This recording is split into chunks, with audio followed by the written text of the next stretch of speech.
Assalamualaikum warahmatullahi wabarakatuh. Perkenalkan, nama saya Hulwa Nabila, NIM 200301015.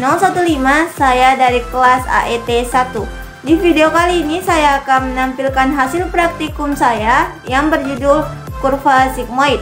Video ini saya buat untuk memenuhi komponen penilaian di Laboratorium Fisiologi Tumbuhan Program Studi Agroteknologi Fakultas Pertanian Universitas Sumatera Utara.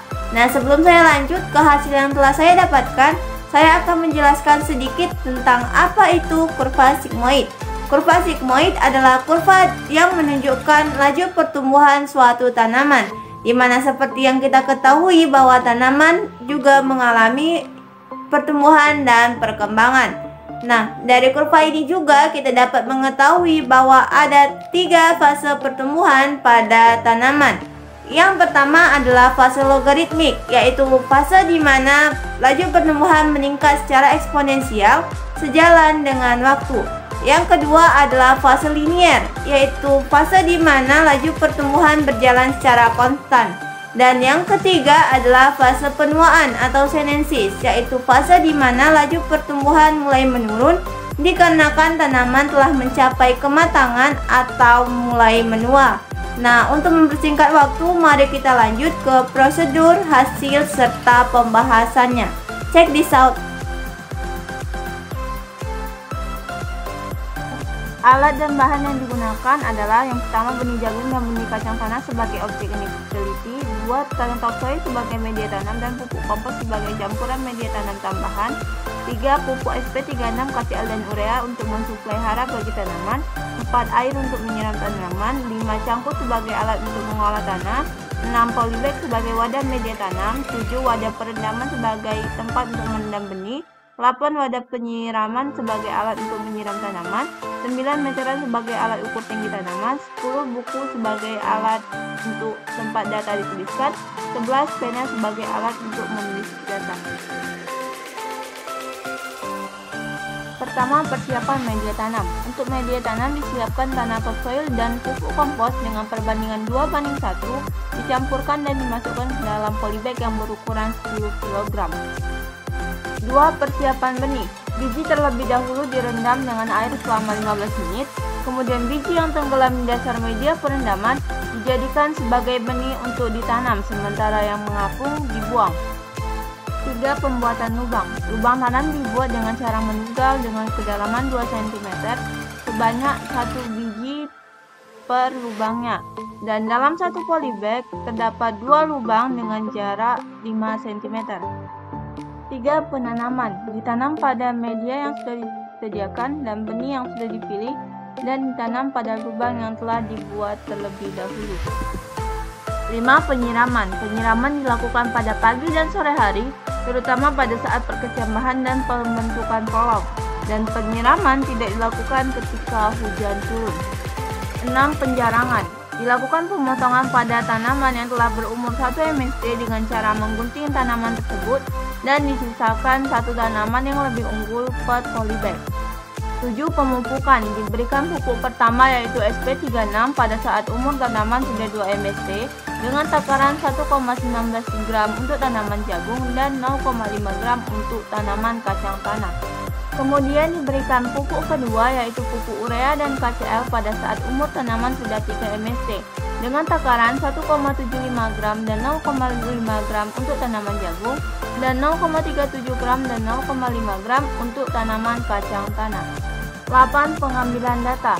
Dilakukan pengambilan data setiap hari Kamis, yaitu untuk tinggi tanaman dengan menggunakan meteran, dan untuk jumlah daun dihitung daun yang telah terbuka. Berikut ini adalah grafik tinggi dan jumlah daun tanaman jagung dan tanaman kacang tanah dari MST 2 hingga MST 9. Grafik tinggi dan jumlah daun tanaman jagung. Pada hasil pengamatan pertumbuhan tanaman jagung didapatkan bahwa tinggi tanaman jagung mengalami fase logaritmik pada MST 2 hingga MST 6 dengan rataan MST 2 yaitu 43 cm hingga MST 6 dengan rataan 167,5 cm. Pada MST 7 hingga MST 9 tanaman jagung mengalami fase linier dengan rataan MST 7 yaitu 191 cm hingga MST 9 dengan rataan 190,5 cm. Dan jumlah daun tanaman jagung mengalami fase logaritmik pada MST 2 hingga MST 7 dengan rataan MST 2 yaitu 4 helai hingga MST 7 dengan rataan 11,5 helai. Pada MST 8 hingga MST 9, tanaman jagung mengalami fase linier dengan rataan MST 8 yaitu 11 helai hingga MST 9 dengan rataan 11 helai. Dari hasil pengamatan dapat diketahui bahwa adanya pertambahan ukuran pada tanaman jagung. Dengan kata lain, terjadi proses pertumbuhan dan perkembangan pada tanaman jagung. Hal ini sesuai dengan literatur Artika 2017 yang menyatakan bahwa pertumbuhan dan perkembangan tanaman dipengaruhi oleh faktor-faktor. Pertumbuhan dan perkembangan erat hubungannya dengan faktor tersebut. Apabila salah satu atau semua faktor tidak mendukung, maka pertumbuhan dan perkembangan tanaman tidak dapat berjalan dengan baik. Grafik tinggi dan jumlah daun tanaman kacang tanah.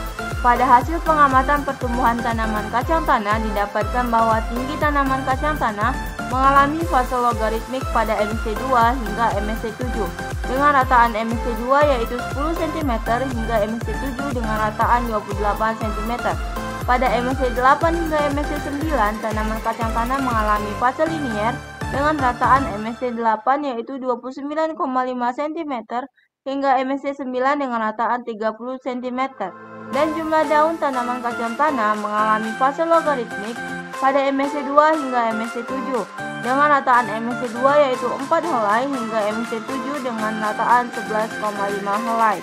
Pada MST 8 hingga MST 9, tanaman kacang tanah mengalami fase linier dengan rataan MST 8 yaitu 55 helai hingga MST 9 dengan rataan 55,5 helai. Dari hasil pengamatan dapat diketahui bahwa pada tanaman kacang tanah terjadi pertumbuhan dan perkembangan. Hal ini sesuai dengan literatur Wayan 2006 yang menyatakan bahwa setiap tanaman termasuk tanaman buah memiliki tahapan dalam pertumbuhan dan perkembangan. Tanaman yang mampu tumbuh dan berkembang sesuai dengan tahapan pertumbuhan tidak akan mengalami kesulitan dalam proses pembuahannya. Dari pembahasan tadi kita dapat menarik kesimpulan bahwa pada tanaman yang saya amati hanya terlihat dua fase pertumbuhan, yaitu fase logaritmik dan yang kedua adalah fase linier.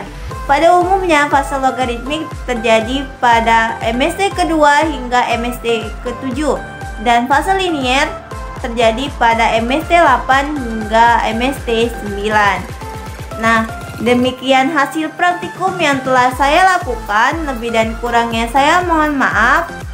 Saya akhiri. Assalamualaikum warahmatullahi wabarakatuh. Sampai jumpa lagi.